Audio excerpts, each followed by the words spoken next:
മറ്റൊരു വാർത്തയിലേക്കാണ്. സ്വിഗ്ഗി വഴിയും സൊമാറ്റോ വഴിയൊക്കെ വീട്ടിലേക്ക് മദ്യം എത്തുന്നു എന്ന വാർത്ത കഴിഞ്ഞ ദിവസം പുറത്തു വന്നിരുന്നു. എന്നാൽ അങ്ങനെ അതിനുവേണ്ടി കാത്തിരുന്നവർക്കൊരു ദുഃഖവാർത്തയിലേക്കാണ്. ബെവ്കോയുടെ ഓൺലൈൻ വഴിയുള്ള മദ്യവിൽപ്പന ആവശ്യം സർക്കാർ തള്ളിയിരിക്കുന്നു. തെരഞ്ഞെടുപ്പ് തിരിച്ചടി ഭയന്നാണ് സർക്കാരിൻ്റെ പിന്മാറ്റം. ബെവ്കോയുടെ ആവശ്യം അംഗീകരിക്കേണ്ടതില്ലെന്നും സർക്കാർ തലത്തിൽ ധാരണയായി. പ്രശാന്ത് ശങ്കരമംഗലത്ത് വിവരങ്ങളുമായി ചേരുന്നുണ്ട്. പ്രശാന്ത്, ഓൺലൈൻ വഴിയുള്ള മദ്യവിൽപ്പന അത് തൽക്കാലം വേണ്ട എന്നാണിപ്പോൾ സംസ്ഥാന സർക്കാരിൻ്റെ നിലപാടല്ലേ?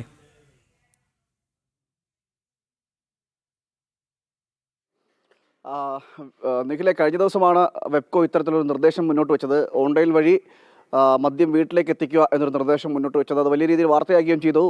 അതിന് പിന്നാലെയാണ് ഇപ്പോൾ സംസ്ഥാന സർക്കാർ തൽക്കാലം ഓൺലൈൻ വഴി മദ്യം വേണ്ട എന്നൊരു നീക്കത്തിലേക്ക് എത്തിയത്.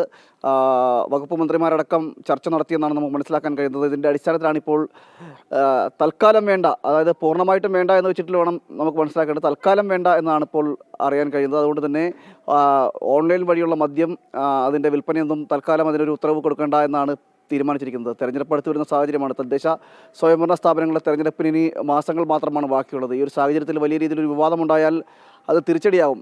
നിഖിലെ, നമുക്കറിയാം, ഈ സംസ്ഥാന സർക്കാർ അധികാരത്തിൽ വന്നപ്പോൾ തന്നെ ഈ മദ്യവുമായി ബന്ധപ്പെട്ട വ്യാപകമായിട്ടുള്ള പരസ്യ പ്രചരണമൊക്കെ നടത്തിയിരുന്നു. മദ്യ വിൽപ്പന അല്ല, മദ്യത്തെ എതിർക്കുന്നു എന്നടക്കം മദ്യനിരോധനം, സമ്പൂർണ്ണ മദ്യനിരോധനം എന്ന് പറഞ്ഞുകൊണ്ടാണ് പിണറായി സർക്കാർ ഒന്നാം പിണറായി സർക്കാർ അധികാരത്തിൽ വരുന്നത്.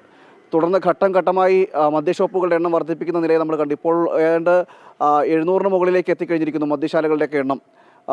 അങ്ങനെ ഒരു സാഹചര്യത്തിലാണ് ഇപ്പോൾ സംസ്ഥാന സർക്കാർ പറയുന്നത്. കാരണം നിലവിൽ ഈ ഓൺലൈൻ വഴിയുള്ള മദ്യവിൽപ്പന വേണ്ട എന്ന ഒരു നീക്കം സ്വാഭാവികമായിട്ടും തുടർന്നുണ്ടാകും. ഈ തെരഞ്ഞെടുപ്പ് കഴിയുന്നതോടെ വീണ്ടും ഇത് ചർച്ച ചെയ്യാൻ സാധ്യത തള്ളിക്കളയാൻ കഴിയില്ല. എന്തായാലും നിലവിൽ തെരഞ്ഞെടുപ്പ്, ഈ തദ്ദേശ സ്വയംഭരണ സ്ഥാപനങ്ങളുടെ തെരഞ്ഞെടുപ്പൊക്കെ അടുത്ത് വരുന്ന സാഹചര്യത്തിൽ നിലവിൽ ഈ വെബ്കോയുടെ ആവശ്യം അംഗീകരിക്കേണ്ട എന്നൊരു നീക്കമാണ് ഇപ്പോൾ സർക്കാരിൻ്റെ ഭാഗത്തുണ്ടായിരിക്കുന്നത്.